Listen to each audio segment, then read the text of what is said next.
Our coverage of the Trucker Freedom Convoy continues. We're going to be answering some of the most controversial questions that have been floating around about this convoy with our correspondent, Nicole Murphy, who's currently on the ground. Nicole, what is the sense, first off, with regards to the numbers of people there since the beginning and even maybe up to now? How many people have you seen?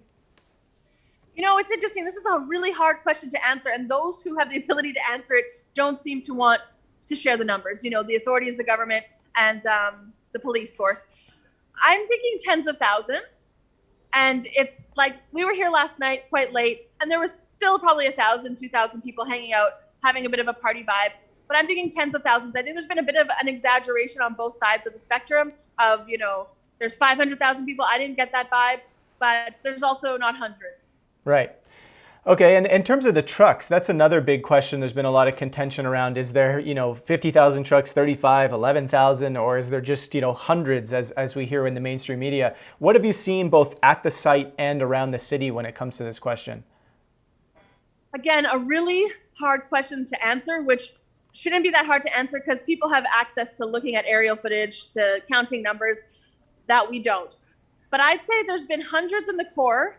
And then there's parking lots from what we found around the city that is holding, 50 to 100 trucks. We've tried to find the main convoy, but every single road leading to them is blocked off. So we drove around for about an hour last night trying to find a way to get to the main convoy. And again, the roads are all blocked off. Yeah, and I understand you spoke to somebody last night who said he was at a parking lot. He works with the organizers there, and he was at a parking lot last night that had maybe up to 500 trucks. Are you guys planning on trying to find some of these other sites as you go around?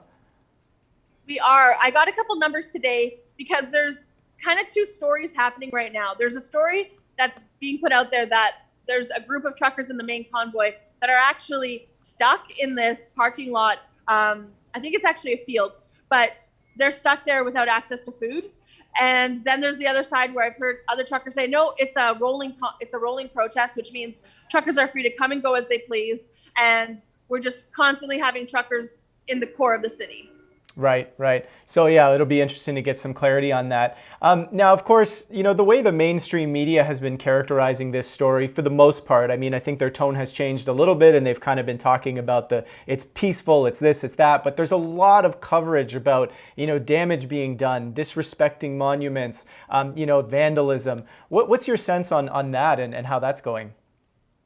These things are happening, but it's kind of like blaming your crazy uncle at the wedding for everything and putting the focus on them. What's been amazing is that after something happens, people rush in to clean it up. I even saw people scraping off vandalism on windows, bringing flowers to a monument where somebody was drunk, the vet memorial in the center by Parliament, and the Terry Fox statue.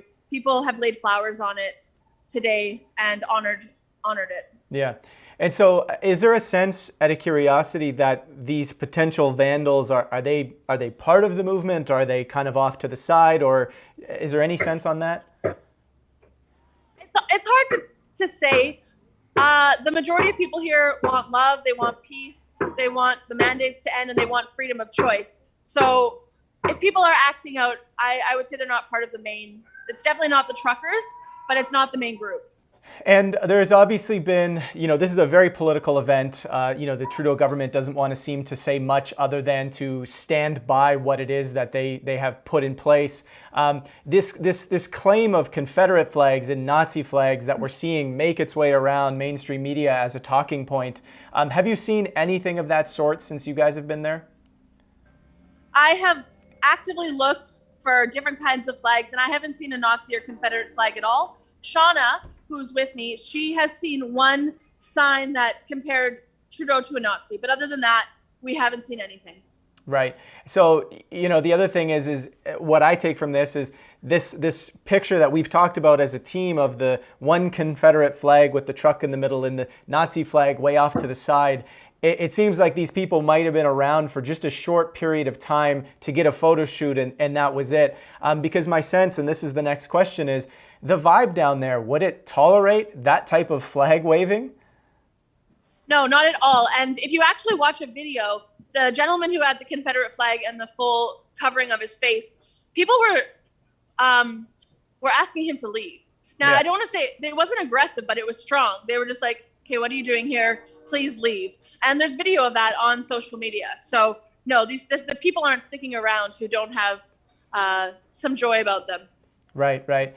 So is there a clear sense of what the people that are demonstrating want in terms of the government? I know, like, for example, some of the organizers have an extended list of things they want versus, some of the people on the ground, and what they're there for is really about ending all mandates for Canadians. What's the sense of what the main goal here is? The main goal, first and foremost, is ending the mandates across Canada and the vax passes and the mask mandates. The secondary goal that is coming across quite strongly is people are not a fan of Trudeau and they don't want this government in power. Yeah. But first, it's to end the mandates. Now, I've seen in some mainstream media coverage the actual reporters saying that people there don't really like mainstream media. I think there was one reporter who was saying on Twitter that he was swarmed and attacked. What's the sense of what's going on with that? What have you seen? So, as someone who's worked in media for many years, I have gone up and tried to talk to the media professionals very, very, very nicely. I chatted with a gentleman today who said that he hasn't experienced anything personally, but some of his colleagues have. I have not seen anything violent or aggressive. That being said, it is possible. People here are not fans of the mainstream media right now. He said nothing big, and he even said that it's a small minority group that have been like that. But I haven't personally seen anything. And actually, the other day, I tried to talk to a media professional very nicely, and they wouldn't even tell me where they were from. They refused to talk to me. So as in avoiding what company they worked for? They wouldn't tell me what company they worked for. Right. Yeah. Interesting. And so any big events or anything major happening today down there? I'm not sure. It's still a little bit early. We're probably hitting 10:30, 11 here. There wasn't a main stage today, so there was lots of speeches yesterday. However, there is talks of having speeches, and there seems to be more of a presence here today of law enforcement. So I guess we'll find out. Right. All right. Well, thank you so much for your on-the-ground coverage there, and we'll continue to update as things go. Thanks, Joe.